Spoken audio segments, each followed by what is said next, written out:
हरियाणवी पारंपरिक आभूषण। नमस्ते, आप सबका बहुत बहुत स्वागत है आपके अपने यूट्यूब चैनल पर। कैसे हैं आप सब? उम्मीद है आप सब ठीक ठाक होंगे। अपने घर पे रहिए, सुरक्षित रहिए और हमारी वीडियो देखते रहिए। आज हम आपके सामने बहुत ही काम की और कमाल की वीडियो लेके आए हैं, तो आप बिल्कुल स्किप मत करना, वीडियो में लास्ट तक बने रहना। आप मुझे देखकर समझ गए होंगे, आज हम हरियाणा के आभूषणों की वीडियो लेके आए हैं। बहुत ही ज़्यादा इम्पोर्टेंट है ये वीडियो हमारे लिए। हरियाणा में क्या कल्चर था, क्या कुछ आभूषण से, ये जानना तो हमारा ज़रूरी है ही, उतना ही ज़रूरी है ये एग्ज़ाम की दृष्टि से, क्योंकि एग्ज़ाम में भी आजकल हरियाणा के आभूषण बहुत ही ज़्यादा पूछे जाते हैं। तो हमें पता होना चाहिए हरियाणवी आभूषणों के बारे में। आजकल थोड़े से विलुप्त हो गए हैं। आज से 30-40 साल पहले इनका बहुत ही ज़्यादा प्रचलन था। ये सारे आभूषण अब धीरे धीरे थोड़े से फिर से ट्रेंड में आ रहे हैं। तो आभूषण कवर कराने की कोशिश करूंगी, जितना मुझे ज्ञान है, जितना मुझे पता है। तो आप हमारी वीडियो में लास्ट तक बने रहिए। चलिए हम अपनी वीडियो स्टार्ट करते हैं। आप बिल्कुल लास्ट तक बने रहिए, शायद आपके कुछ काम आ जाए। सबसे पहले हम थोड़ी सी वेशभूषा के बारे में जान लेते हैं, क्योंकि ये सारे आभूषण ये भी पता होना चाहिए किसके साथ पहने जाते हैं। तो सबसे पहले आप फोटो देख लीजिए। ये है दामन, कुर्ता और चूंदड़ी। ये हरियाणा की पहचान है, दामन, कुर्ता और चूंदड़ी और जुत्ती। और दामन ये ऐसा जो 52 गज का दामन आपने गानों में हरियाणवियों में बहुत सुना है, तो वो 52 गज का दामन हरियाणवी दामन ये होता है, जो हमारी दादी परदादी पहनती थी और हरियाणवी कल्चर को दर्शाता ये हरियाणवी दामन। और चूंदा होनी चाहिए। ये देख लीजिए, ये है मर्दों का पहनावा, धोती, कुर्ता और खंडवा। ये पगड़ी जिसे आप देख रहे हैं, इसको हमारे में खंडवा बोलते हैं, हरियाणा में इसको खंडवा बोलते हैं। जो आज का जो पुराना ट्रेडिशनल पहनावा है, दामन, चुंदड़ी और ये धोती कुर्ता, औरतों का दामन और मर्दों का कुर्ता और धोती। तो चलिए अब हम अपने गहने शुरुआत करते हैं, गहनों की, आभूषणों की। सबसे पहले ये जो माथे से स्टार्ट करते हैं हम, ये जो मैंने लगा रखा है इसको टीका बोलते हैं, मांग टीका। जहाँ से औरतों की मांग भरी जाती है, मांग होती है, वहाँ पे लगाया जाता है। ये तो आजकल का फैशन है, मैंने सिर्फ आपको थोड़ा सा आइडिया हो जाए इसलिए लगा रखा है। ये होता है मांग टीका। इन सब अपनी सहूलियत के हिसाब से पहन लेते हैं। तो फिर होता था बोरला, जो हमारी आकार का देखिए इस टाइप का होता था बोरला, जो यही हमारे मांग में ही लगाया जाता था। फिर होता था शीश फूल, जो चुंडा करती थी। आजकल भी दादियाँ आपने एक आधी देखी होगी, चुंडा बनाती हैं, चुंडे के ऊपर लगाया जाता था यहाँ पे शीश फूल। और एक होती थी राखड़ी। रखड़ी हरियाणवी भाषा में हम राखड़ी बोल देते हैं, जो विवाहित स्त्रियाँ ही पहनती थी राखड़ी। वो भी यहाँ चुंडे पे एक धागे में बांध दिया जाता था, एक सोने के आभूषण को यहाँ पे लगाया जाता था, ओढ़नी के नीचे ही रहते थे। और फिर आती है श्रृंगार पट्टी। श्रृंगार पट्टी यहाँ पे लगाई जाती थी हमारे माथे पे, जो एक आधी दुल्हन आपने देखी होगी, आजकल तो इसका फैशन नहीं है लेकिन। और एक होती थी मोड़ी। मोड़ी विवाह के समय दुल्हन को पहनाई जाती है, आपने देखी होगी इस टाइप की, ये होती है मोड़ी। तो ये है हमारे सिर के आभूषण, टीका, बोरला और श्रृंगार पट्टी, जिसको माथा पट्टी भी बोल देते हैं, और शीश फूल, राखड़ी और मोड़ी। ये थे हमारे सिर के आभूषण। नाक के आभूषणों पर सबसे पहले हम कोक्के से स्टार्ट करते हैं। कोक्का बाजरे के दाने के जितना सोने का बना आभूषण होता है कोक्का। हमारी मम्मी आजकल भी पहनती होंगी, मेरी माँ पहनती है कोक्का। कोक्का होता है छोटा सा।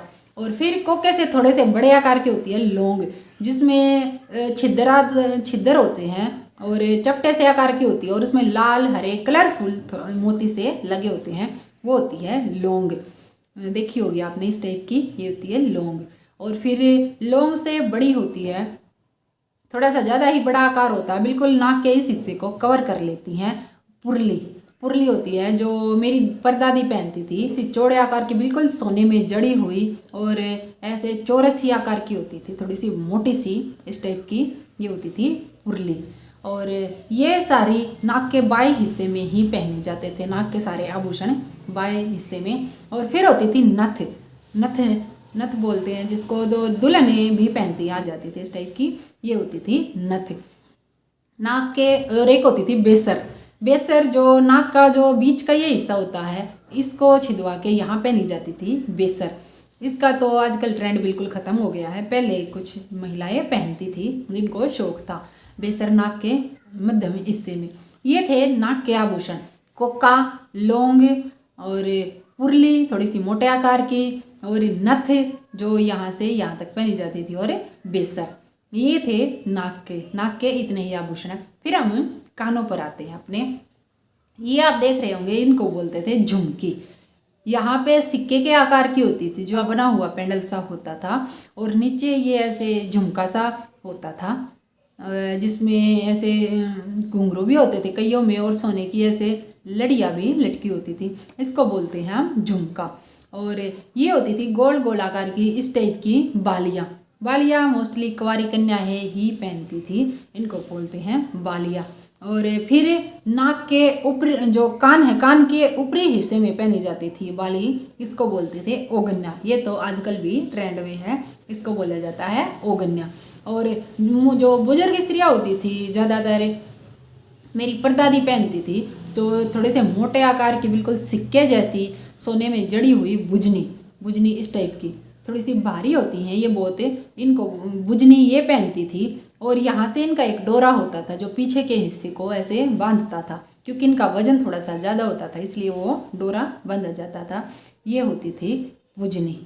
और ये कान के शायद इतने ही हैं, झुमकी, बुजनी, बालिया, और इसको बोलते हैं ओगन्या। ये गले पे आते हैं। गले के तो बहुत ही ज़्यादा आभूषण हैं, तो हम अपने गले के आभूषण सबसे पहले हम मंगलसूत्र से स्टार्टिंग करते हैं। मंगलसूत्र जो विवाहित स्त्रियां ही पहनती हैं, ये तो आजकल के फैशन का मंगलसूत्र है। पहले होता था इसी टाइप के पतली सी चैन का, जिसमें काले और सोने के मनके होते थे। ये है कंठी। ये मर्द भी पहनते हैं और औरत भी पहनते हैं। आजकल आपने देखा होगा दामन पे बहुत ज़्यादा ट्रेंड है इसका। ये जो इसका ये पेंडल होता है, ये पीपल के पत्ते के आकार का सोने का बना पेंडल होता है। और इसमें जो ये मन के दिखाई दे रहे हैं आपको कलरफुल, ये सोने के, और एक सोने का, एक कलरफुल, एक सोने का, ऐसे इस टाइप के होती हैं ये कंठी। ये पहले इसको बोलते थे, इस टाइप के होते थे रानी हार, जो नाम ही रानियों के जैसा हार होता था। 3-4 जितनी भी आपको पसंद है सोने की लड़ियाँ इसमें लगवाई जाती थी, और थोड़ा सा लंबा होता था। ये होता है रानी हार। तो देख लीजिए, ये है हसली, जो बीच से थोड़ी सी मोटी और किनारों से थोड़ी सी पतली होती है। ये धातु के तार की भी बनाई जाती है। जो बच्चों को पहनाई जाती है वो धातु के मोटे तार की बनाई जाती है, क्योंकि बच्चों की जो हसली नाम की हड्डी होती है उसको मजबूती प्रदान करने के लिए ये हसली पहनाई जाती है। फिर आते हैं हम मटर माला, मोहन माला जिसको बोलते हैं। मटर के आकार के मनके होते हैं जिसमें इस टाइप के, वो होती है मटर माला, मोहन माला। और फिर होती है गलसरी होती है बिल्कुल गले से चिपकी हुई ऐसे मोटी सी। गलसरी का तो आज भी फैशन है। गले के बिल्कुल चिपकी हुई होती है, सोने की मोटी चैन की होती है गलसरी, इसको बोलते हैं गलसरी। और फिर आता है पातरी, जो या तो काला डोरा होता था या पतली सी चैन होती थी, जिसमें ओम के आकार का या ढोल वगैरह होता था, जो हमारी दादी मम्मी पहनती थी, उसको बोलते हैं पातरी। एक सोने का पेंडल सा होता था जो ओम लिखा होता था, उस पर ओम बोलते हैं, ढोल बोलते हैं, वो होती है पतरी। ताबीज भी बोल देते हैं, जो मर्द पहनते हैं उनको ताबीज ही बोलते हैं, काले डोरे में बंधा हुआ। और फिर आता है झालरा थोड़ा सा लंबी चैन होती थी जो हमारी छाती तक आती थी, इसको बोलते हैं झालरा। ये होता है झालरा। फिर होती है चौकी, जो हम पेंडल पहनते हैं या तो चैन में पहनते हैं या काले धागे में, जिस पे देवी देवताओं की मूर्तियाँ छपी होती हैं, उसको बोलते हैं चौकी। ये मर्द भी पहनते हैं और औरतें भी पहनती हैं, इसको ये हो ही गए हैं। गलसरी, मंगलसूत्र, कंठी, मोहन माला, मटर माला, और ये झालरा और रानी हार। गले के शायद इतने ही आभूषण हैं। एक आधा कोई छूट गया होगा तो आप मुझे बता देना। जंजीर होती थी, एक चैन जिसको बोलते हैं आजकल जंजीर, जो मर्द भी पहनते हैं औरत भी पहनते हैं, इस टाइप की होती थी वो पतली, उसमें कोई पेंडल वगैरह नहीं होता था, सिर्फ चैन ही होती थी। आभूषण और भी बहुत ज़्यादा हैं, लेकिन एक वीडियो में ये सारे नहीं बता पाऊंगी क्योंकि वीडियो बहुत ज़्यादा लंबी हो जाएगी। तो हम 2 पार्ट में गहने अपने सीखेंगे, अपने गहने जानेंगे, हरियाणा के जो भी आभूषण है। तो आज की वीडियो इतनी ही है। आज हम अपनी वीडियो को यहीं पे समाप्त करते हैं।